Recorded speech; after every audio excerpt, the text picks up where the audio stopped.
Mi-bélier pour la semaine du 14 au 20 juillet. Je rappelle que c'est général, ça ne parlera pas à tout le monde. Vous prenez ce qui vous parle, le reste, vous le mettez de côté. Écoutez votre signe ascendant si vous avez besoin pour un complément d'infos. Si rien ne vous parle, c'est normal, c'est que vous n'avez rien à entendre, que tout va bien dans votre vie, tout simplement. Alors, les béliers.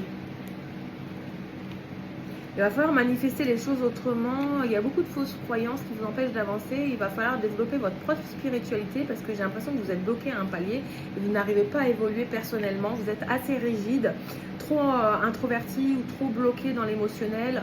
Vous n'arrivez pas à lâcher beaucoup de choses qui vous tirent vers le bas en fait.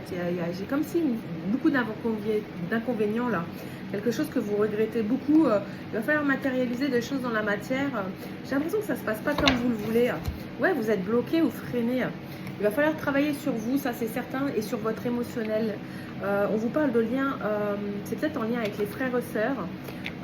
Il y a besoin d'un réalignement à faire dans une communication qui ne se fait pas parce que vous êtes trop prostré sur vous-même. Vous êtes trop concentré sur vous et vous manquez là d'entrain et vous n'avez plus envie de communiquer. Voilà, lâchez-vous la grappe, c'est pas grave.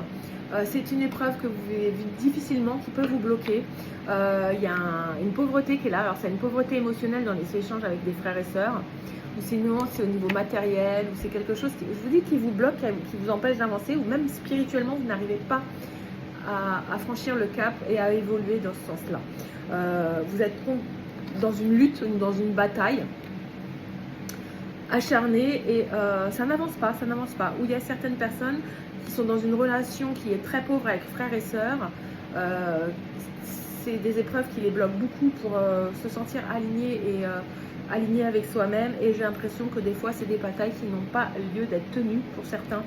Il faut peut-être les fuir, tout simplement. À vous de voir, vous prenez la situation, vous prenez ce qui vous parle.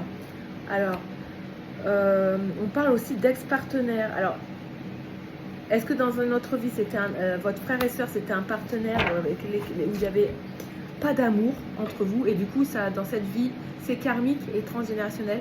Est-ce que du coup, dans cette vie-là, votre frère et sœur, ça ne serait pas un ancien partenaire avec qui il n'y avait pas d'amour et du coup, dans cette vie-là, j'extrapole, mais dans cette vie-là, vous avez des difficultés avec votre frère et sœur où c'est pas très riche au niveau émotionnel, affectif, etc. Au niveau des échanges, voilà, c'est pas des relations enrichissantes et vous êtes toujours dans une bataille avec frères et sœurs et ça pourrait être en lien avec ça. Voilà, d'autres personnes sont dans des épreuves difficiles où il y a une énergie de pauvreté, de manque, vous bataillez beaucoup avec un